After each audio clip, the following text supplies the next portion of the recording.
कहानी की शुरुआत एक लड़की से होती है जिसका नाम लीसा है।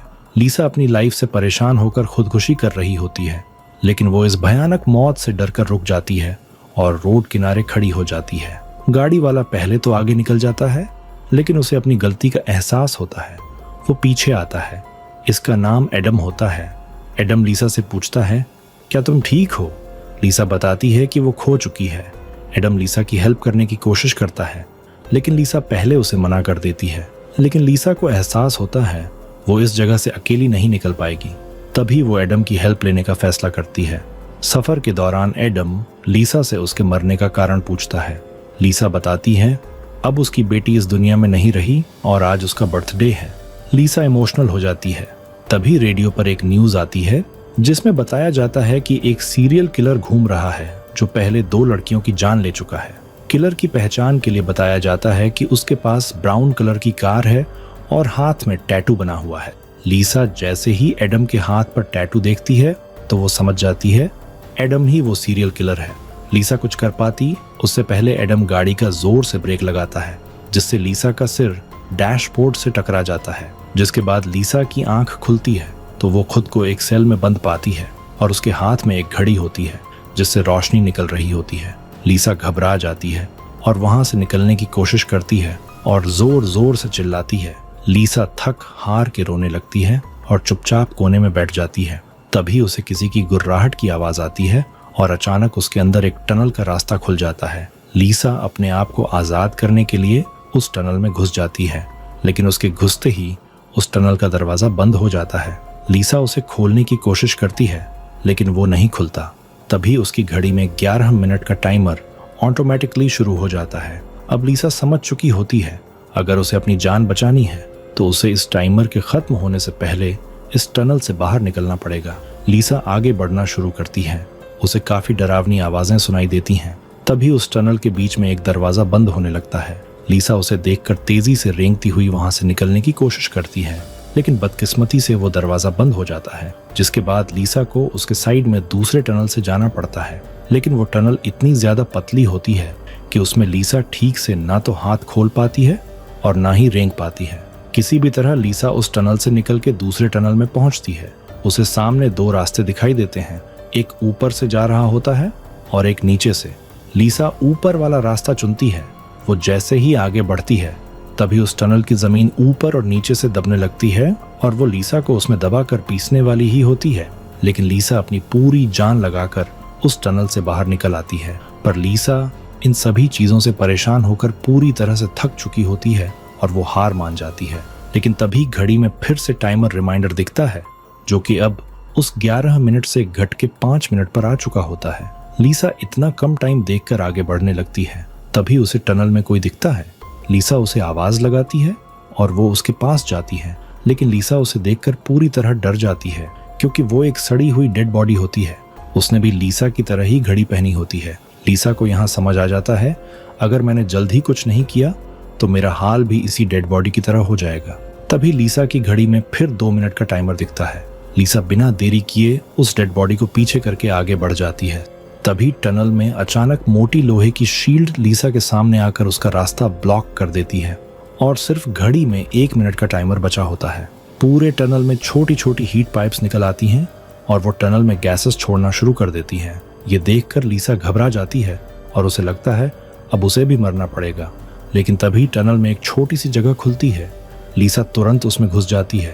वो छोटी सी जगह पूरी तरह से पैक होती है और जैसे ही लीसा की घड़ी में टाइम 0 होता है पूरे टनल में जोरदार आग की लहरें उठती हैं और जिस जगह में लीसा होती है वो पूरी तरह पैक होने की वजह से सेफ रहती है।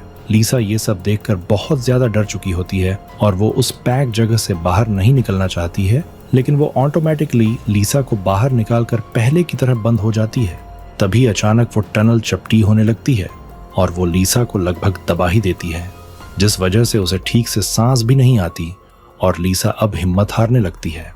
लेकिन फिर घड़ी में 11 मिनट का टाइमर सेट हो जाता है। लीसा डिसाइड करती है मैं बिना कोशिश किए हार नहीं मानूंगी। वो धीरे धीरे हाथों के बल रेंगते हुए टनल में आगे बढ़ती है, जिसके बाद टनल की जमीन खत्म हो जाती है और उसे पानी मिलता है। इन सब डरावने टॉर्चर से लीसा का शरीर टूट चुका होता है।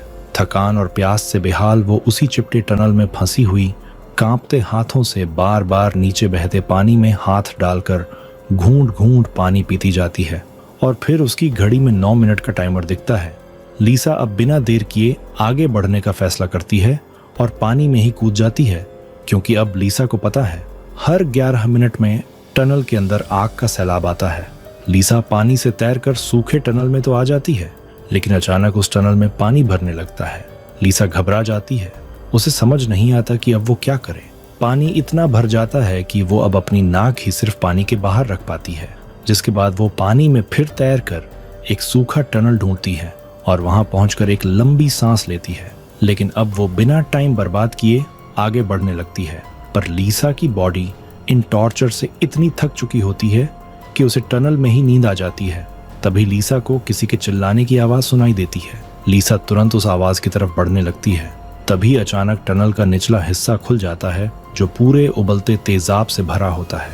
लीसा चेक करने के लिए अपने सूट का छोटा सा टुकड़ा उस तेजाब में डालती है। तुरंत वो टुकड़ा जल जाता है।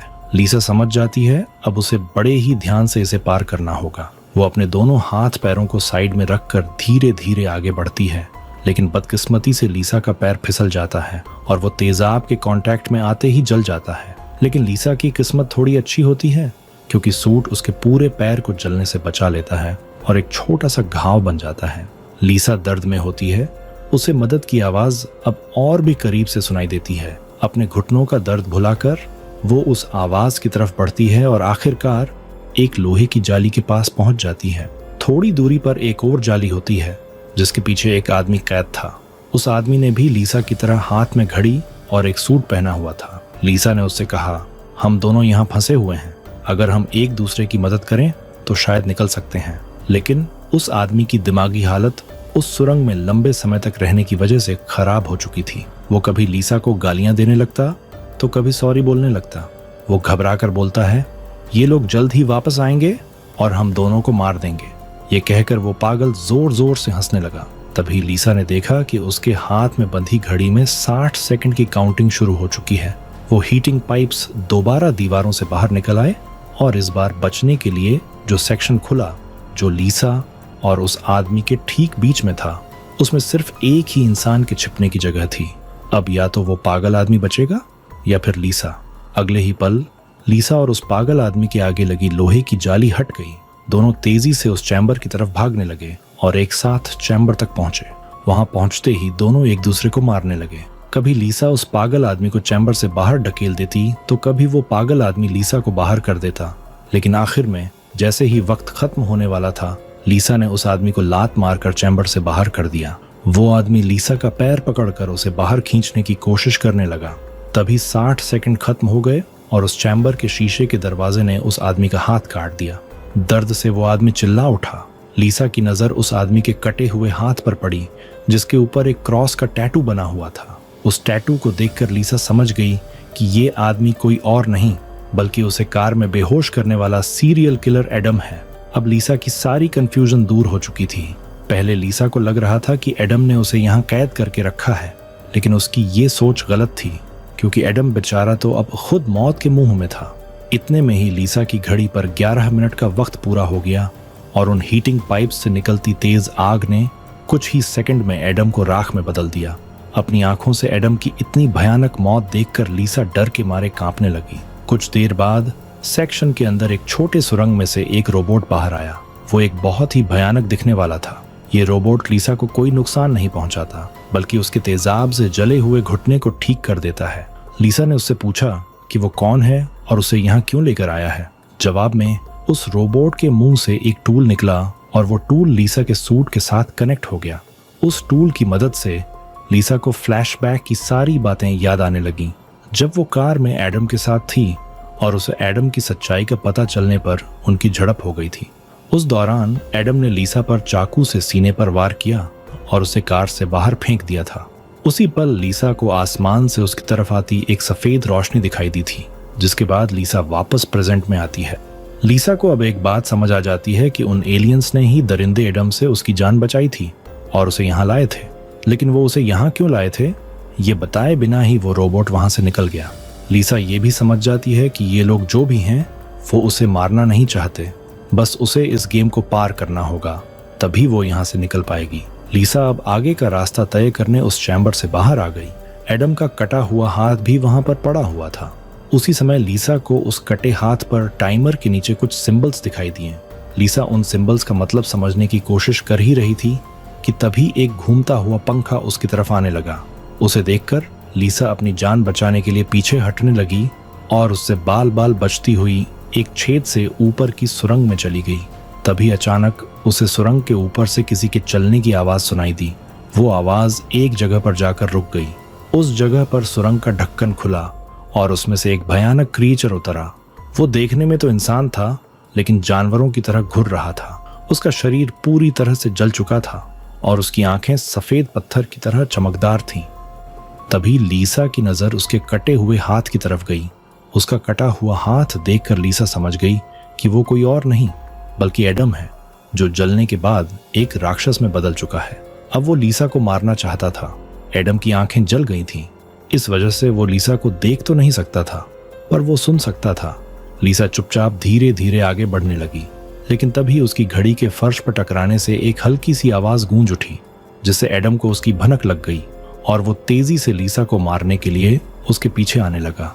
लीसा उसके हाथ लगने ही वाली थी कि तभी लीसा एक पतली सुरंग से उस पार चली गई। एडम को कुछ नजर न आने की वजह से वो उस जगह को पार नहीं कर पाया। लीसा उस सुरंग से आगे बढ़ती हुई एक ऐसी जगह पर पहुंची जहां उसके पास आगे जाने के लिए 2 रास्ते थे। लीसा को कुछ समझ नहीं आ रहा था कि किस रास्ते को चुनना चाहिए। वो बहुत सोचने के बाद जब उसे कुछ समझ नहीं आया तो वो एक अंदाजे से लेफ्ट वाले सुरंग में घुस जाती है। सुरंग के बाहर एक कमरा था जिसकी चारों ओर कांच की दीवारें थीं। उन दीवारों पर लीसा को उसके पैदा होने से लेकर अपनी बेटी को जन्म देने तक की सारी यादें दिखाई दे रही थीं। वहां लीसा ने यह भी देखा कि किस तरह उसकी लापरवाही की वजह से उसकी बेटी की जान चली गई। लीसा अपनी बेटी को याद करके बहुत रोने लगती है। तभी उसने देखा कि ऊपर छत से एडम फिर से उसके पीछे आ रहा है, लेकिन लीसा उससे अपनी जान छुड़ाकर एक दूसरे सुरंग में पहुंच जाती है, जहां उसने कुछ ऐसा देखा जिससे उसकी खुशी का ठिकाना नहीं रहा। उसने देखा कि उस सुरंग के खत्म होने पर बाहर नीला आसमान चमक रहा है। अपनी आजादी को इतने करीब से देखकर लीसा में दोबारा हिम्मत आ गई, लेकिन उस सुरंग को पार करने के लिए उसे एक कांटेदार रास्ते से होकर गुजरना पड़ेगा। अब सिर्फ 60 सेकंड का टाइम बचा हुआ था। अगले ही पल हीटिंग पाइप्स भी दीवार से बाहर निकल आए, जो 60 सेकंड खत्म होते ही उस जगह को आग से भरने वाले थे। लीसा बिना टाइम जाया किए इन कांटेदार तारों के नीचे से जाने लगी, जिससे वो कांटेदार तार उसकी बॉडी में घुसकर लीसा की पीठ बुरी तरह से काट देते हैं। लीसा बहुत ज्यादा तकलीफ में होती है और उसके पीठ से बहुत ज्यादा खून निकलने लगता है, लेकिन लीसा खुद की परवाह किए बिना धीरे धीरे आसमान की तरफ बढ़ने लगी। तभी पीछे सुरंग में चैम्बर खुला, जिसमें एडम झट से जाकर छिप गया। अब कुछ ही देर में आग का सैलाब आने वाला था। खून से लथपथ लीसा बाहर निकलने की कोशिश में थी, लेकिन बहुत ज्यादा खून बहने की वजह से अब आगे बढ़ना उसे मुश्किल हो रहा था। उसकी आंखें धुंधली हो रही थीं। तभी 60 सेकंड खत्म हो गए और अगले ही पल वहां आग बरसनी शुरू हुई। उससे पहले कि वो आग का सैलाब लीसा को भी अपनी चपेट में लेता, लीसा के ठीक नीचे एक द्वार खुला और वो नीचे एक चैम्बर में जा गिरी और बेहोश हो गई। थोड़ी देर बाद जब लीसा की आंख खुली तो उसने देखा कि वो फिर से उसी जगह पर आ गई है जहां से उसने बढ़ना शुरू किया था। यानी अब तक उसने जितनी भी मेहनत की यहाँ से निकलने की, वो सारी जाया चली गई। ये देखकर लीसा अब पूरी तरह से टूट चुकी थी। तभी वो रोबोट उसकी मरहम पट्टी के लिए दोबारा आ जाता है। लीसा ने उसे मरहम पट्टी करने से रोका, क्योंकि वो दोबारा ये सब दोहराने के लिए तैयार नहीं थी। उसने रोबोट से कहा कि वो अब सिर्फ मरना चाहती है। उस रोबोट ने लीसा की बात मान ली और उसके मुंह से एक इंजेक्शन निकालकर लीसा के शरीर की तरफ बढ़ने लगा। तभी लीसा को एडम के हाथ पर बने हुए निशान याद आ गए। वो समझ गई कि जरूर वो निशान यहाँ से बाहर निकलने का रास्ता बताते हैं, इसलिए वो अपने खून से दीवार पर एडम के हाथ पर बने हुए निशान बनाने लगी, जिसे काफी गौर से देखने के बाद लीसा को पता लगा कि ये तो एरो हैं जो यहाँ से निकलने की डायरेक्शन बताते हैं। ऐसे ही पहला एरो लेफ्ट साइड की तरफ मुड़ा हुआ था, जिसका मतलब रास्ते में आने वाली पहली 2 सुरंगों में से उसे लेफ्ट साइड वाली सुरंग के अंदर जाना चाहिए। दूसरे नंबर का एरो राइट साइड की ओर मुड़ा हुआ था, यानी पहली सुरंग को पार करने के बाद जब फिर से एक साथ 2 सुरंगें आएंगी तब राइट साइड वाली सुरंग के अंदर जाना चाहिए। उसे लगा कि जरूर मेरे हाथ की घड़ी के नीचे भी इसी तरह के सिंबल्स बने होंगे जो यहाँ से बाहर निकलने की डायरेक्शन बताते हैं। ये समझते ही लीसा ने उस रोबोट से उसके जख्मों को ठीक करने को कहा। जख्मों की मरहम पट्टी होते ही वो एक नई उम्मीद के साथ फिर से इन टनल्स में निकल पड़ी। लीसा पहले भी इन टनल्स से गुजर चुकी थी, इसलिए वो बड़ी आसानी से उन सुरंगों को पार करते हुए आगे बढ़ने लगी और उस तेजाब से भरे गड्ढे के पास जाकर रुक गई। वहां उसने अपनी घड़ी को तेजाब में जलाकर उसे अपनी कलाई से अलग किया। उसकी कलाई पर भी ठीक वैसे ही सिंबल्स थे जैसे एडम के हाथ पर थे, बस उनमें थोड़ी बहुत चेंजिंग थी। लीसा उस जली हुई घड़ी को अपने हाथों में लिए हुए आगे बढ़ने लगी और उस जगह पर पहुंच गई जहां उसने पहली बार इन 2 टनल में से लेफ्ट वाले टनल को चुना था। लेकिन सिंबल्स के मुताबिक सही सुरंग राइट वाली है। वो जल्दी से राइट वाली सुरंग में चली गई, जहां आगे जाकर उसे 2 और सुरंगें मिली जिनमें सही सुरंग लेफ्ट वाली थी। इसी तरह लीसा अपने हाथ पर बने निशान की मदद से हर बार सही रास्ता चुनकर आगे बढ़ रही थी। लेकिन तभी एक बार फिर से एडम उसके पीछे पड़ गया। यहाँ लीसा समझदारी से काम लेते हुए एडम को गुमराह करने के लिए एक सुरंग के अंदर अपनी घड़ी फेंक दी और खुद दूसरी सुरंग में छिपकर बैठ गई। एडम घड़ी की आवाज का पीछा करते करते दूसरी सुरंग में घुस गया। एडम के जाते ही जब लीसा ने अपनी कलाई पर बने सिंबल्स चेक किए तो उसे पता चला कि उसने एडम को जिस सुरंग में भेजा था वही सही सुरंग थी। ये देखकर लीसा बहुत ज्यादा परेशान हो गई। अब लीसा के पास कोई दूसरा रास्ता नहीं था, इसलिए वो धीरे से एडम जिस टनल में था वो भी उस टनल में घुस गई। ये टनल काफी अजीब सा था। ऐसा लग रहा था कि ये टनल जैसे किसी बड़े जानवर का पेट हो। लीसा धीरे धीरे आगे बढ़ने लगी। थोड़ा सा आगे जाकर उसने देखा कि उसकी घड़ी सामने पड़ी हुई है, लेकिन एडम भी वहां पर मौजूद है। एडम अब क्योंकि देख नहीं सकता था, इसलिए लीसा चुपके से उस घड़ी को उठा लेती है। पर तभी घड़ी में 60 सेकंड बचे होने का अलार्म बजने लगा, जिसकी आवाज से एडम को लीसा की भनक लग गई। वो दोबारा लीसा का पीछा करने लगा। उससे बचने के लिए लीसा जिस रास्ते से आई थी उसी रास्ते से वापस भागने लगी। उस वक्त लीसा की घड़ी में 60 सेकंड का काउंटिंग शुरू हो चुका था और सुरंग से ही हीटिंग पाइप्स भी निकल आए थे। साथ ही सुरंग में बचाव चैम्बर भी खुल चुका था। लीसा जल्दी से उस चैम्बर में जाकर छिप गई। एडम भी वहां तक पहुंच जाता है, लेकिन अब काफी देर हो चुकी थी क्योंकि उस चैम्बर को शीशे के दरवाजे ने बंद कर दिया था। यहाँ लीसा एडम को चिढ़ाने के लिए उसे मिडिल फिंगर दिखाती है, पर बदकिस्मती से इस बार आग बरसाने वाले हीटिंग ट्यूब्स आग बरसाए बिना ही अंदर चले गए, जिसके बाद चैम्बर का दरवाजा भी खुल गया और अगले ही पल एडम लीसा पर टूट पड़ा। लीसा भी खुद को बचाने के लिए एडम से लड़ पड़ी और उस शैतान के सर को अपने पैरों से दबाने लगी। पीछे से चैम्बर की दीवार भी लीसा को आगे की तरफ ढकेलने लगा, जिससे उस शैतान एडम का सर कुचल गया और फाइनली लीसा को एडम से छुटकारा मिल गया। लीसा अब अपने रास्ते पर आगे बढ़ने लगी, जहां आगे चलकर उसे वापस 2 रास्ते मिले। उसकी कलाई पर बने सिंबल्स के मुताबिक उसे राइट वाले सुरंग से जाना था और ये उस भूल भुलैया की आखिरी सुरंग थी। लेकिन तभी लेफ्ट वाली सुरंग से एक लड़की बाहर निकल आई। उसे देखकर लीसा की आंखें खुली की खुली रह गईं और वो रोने लगी, क्योंकि ये लड़की कोई और नहीं बल्कि उसकी बेटी नीना थी। नीना के मरने के बाद से लीसा ने जीना ही छोड़ दिया था। उसकी बस यही एक ख्वाहिश थी कि वो किसी तरह नीना से मिल पाए और आखिरकार आज उसकी ये ख्वाहिश भी पूरी हो गई। नीना ने अपनी माँ लीसा से कहा कि अब दोबारा मुझे फिर से अकेला मत छोड़ना। लीसा रोते हुए बोली, नीना, मैं तुम्हें फिर से खोना नहीं चाहती, लेकिन सच तो ये है कि तुम पहले ही मर चुकी हो और मेरी मंजिल दूसरी सुरंग में है। इतना कहकर लीसा वहां से जाने लगी। पीछे से नीना उसे पुकारती रही, लेकिन लीसा दिल पर पत्थर रखकर उस सुरंग से बाहर निकली। बाहर आते ही लीसा फूट फूट कर रोने लगती है। उसके बाद लीसा ने बिना समय गवाए राइट वाली सुरंग में घुस गई, जहां उसे सुरंग के अंत में खुला आसमान दिख रहा था। वो खुश होकर तेजी से आगे बढ़ने लगी, लेकिन तभी उसके रास्ते में 3 लोहे के ब्लेड्स आ गए जो लगातार तेजी से ऊपर नीचे हो रहे थे, जिन्हें पार करने का मतलब था खुद के टुकड़े करवाना। लेकिन लीसा को हर हाल में यहाँ से निकलना था, इसलिए उसने गौर किया कि उनमें से पहला ब्लेड हर 4 सेकंड में एक बार नीचे आ रहा है। लीसा उसके करीब पहुंची और जैसे ही वो ब्लेड ऊपर गया तो 4 सेकंड पूरे होने से पहले झट से उस पार चली गई। उसके बाद वो दूसरे ब्लेड के पास पहुंच जाती है। इसी तरह दूसरा ब्लेड हर 3 सेकंड में नीचे आ रहा था। लीसा ने हिम्मत दिखाते हुए उसे भी पार कर लिया। लेकिन लास्ट वाला ब्लेड सिर्फ 2 सेकंड में नीचे आ रहा था, जिसे पार करना लीसा के लिए बहुत ही मुश्किल था। पर आज़ादी की चाहत में लीसा ने उसे भी पार तो कर दिया, लेकिन बदकिस्मती से उसका पैर ब्लेड के बीच आकर कट गया।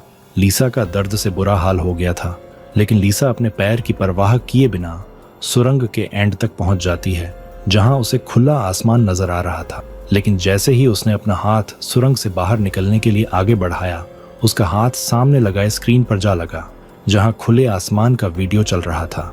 ये देखकर लीसा बहुत ज्यादा मायूस हुई। उसने कहा, मैंने वो सब कुछ किया जो मुझे करने को कहा गया था। उसके बाद वो पागलों की तरह हंसने लगी। तभी सुरंग से हीटिंग पाइप्स निकल आए, क्योंकि अब कुछ देर बाद 11 मिनट का टाइम खत्म होने वाला था।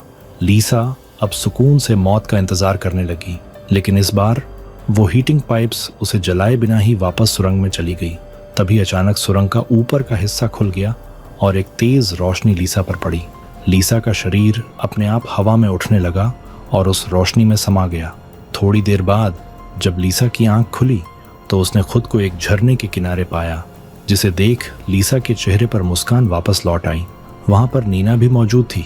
लीसा ने नीना से पूछा, क्या मैं मर चुकी हूँ? इस पर नीना ने कहा, तुम्हारा शरीर एक बार नहीं बल्कि अब तक कई बार मर चुका है। लीसा ने फिर से पूछा कि अब यहाँ मुझे क्या करना है? जिस पर नीना ने जवाब दिया, यहाँ तुम्हें बस जीना है और कुछ नहीं करना। इसी के साथ स्टोरी खत्म हो जाती है। अगर आपको ये वीडियो पसंद आई हो तो लाइक शेयर करना ना भूलें।